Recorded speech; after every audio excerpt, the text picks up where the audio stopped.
नमस्कार मित्रांनो, आपल्या मराठी कॉर्न यूट्यूब चॅनलवरती आपलं सगळ्यांचं स्वागत आहे। आपल्या चॅनलवरती जर पहिल्यांदा आला असाल तर नक्की चॅनलला सबस्क्राइब करायला विसरू नका, जेणेकरून तुम्हाला सर्वप्रथम अपडेट मिळायला सुरुवात होतील।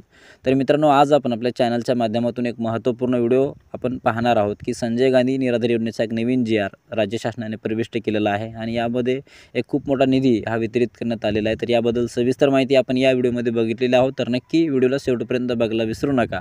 तर चला व्हिडिओला सुरुवात करूया।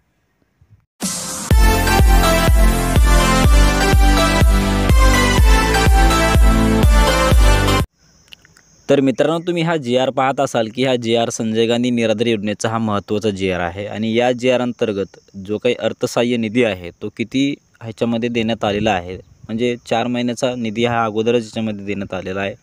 तर याबद्दल आपण सविस्तर आणि व्यवस्थितपणे माहिती जाणून घेण्याचा प्रयत्न करणार आहोत की जुलै 2024 करिता एप्रिल ते जुलै 2024 करिता अनुदानाचे वाटप करण्यासाठी हा GR प्रविष्ट राज्य शासनाने केला आहे।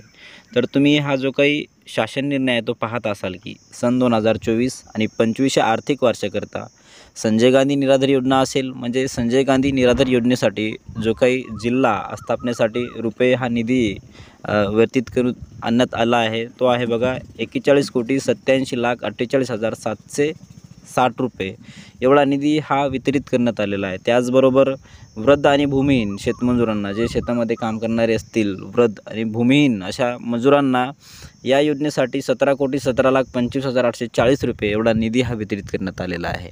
आणि हा जो काही निधी आहे एप्रिल आणि जुलै या कालावधीमध्ये, या महिन्यामध्ये हा वितरित करण्यात येणार आहे।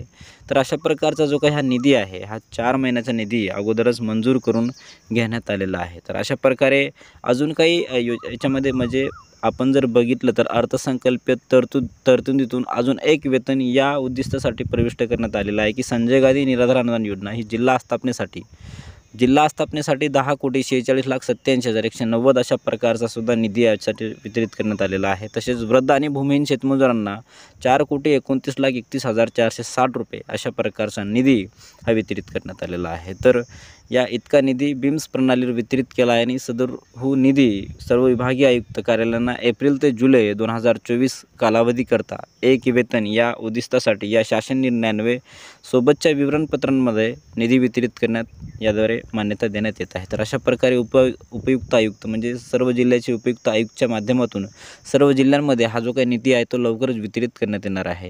ही योजनेच्या अंतर्गत म्हणजे संजय गांधी निराधार योजना असेल, तशाच प्रकारे श्रावणबाळ योजना असेल, तशाच प्रकारे जे काही वृद्ध किंवा अपंग व्यक्ती असतील त्यांना या योजनेतून एक अर्थसहाय्य मिळणार आहे। तर अशा प्रकारचा निधी हा वितरित करण्यात आलेला आहे आणि या निधीच्या मार्फत संजय गांधी निराधार योजनेच्या अंतर्गत जे काही पात्र लाभार्थी आहेत त्यांना या योजनेचा फायदा होणार आहे। तर अशा प्रकारचा हा GR नुकताच प्रविष्ट झालेला आहे। याच माध्यमातून तुम्ही खाली जो काही विभागीय आयुक्त दिलेला आहे विवरणपत्र बघू शकता की विभागीय आयुक्तीच्या द्वारे किती वेतन आहे आणि कोणकोणत्या शहरासाठी किंवा कोणकोणत्या जिल्ह्यासाठी अंतर्गत ही विविध सुविधा उपलब्ध आहे किंवा ही योजना उपलब्ध आहे। तर अशा प्रकारे तुम्ही हे विवरणपत्र अ आणि ब बघू शकता। अशा प्रकारे विभागीय आयुक्तीच्या माध्यमातून हे वेतन आता जे काही पात्र लाभार्थी आहेत त्यांना मिळणार आहे। तर अशा प्रकारचा एक महत्त्वाचा जो काही शासनाचा निर्णय होता, शासनाचा GR होता, या माध्यमातून आपण महत्त्वाची माहिती पाहण्याचा प्रयत्न केलेला आहोत। तर आपला जर हा व्हिडिओ आवडला असेल तर नक्की आपल्या नातेवाईकांना, मित्रांना शेअर करायला विसरू नका, जेणेकरून त्यांना पण जी काही योजना आहे त्या रिलेटेड त्यांना माहिती मिळेल। धन्यवाद। जय हिंद, जय महाराष्ट्र।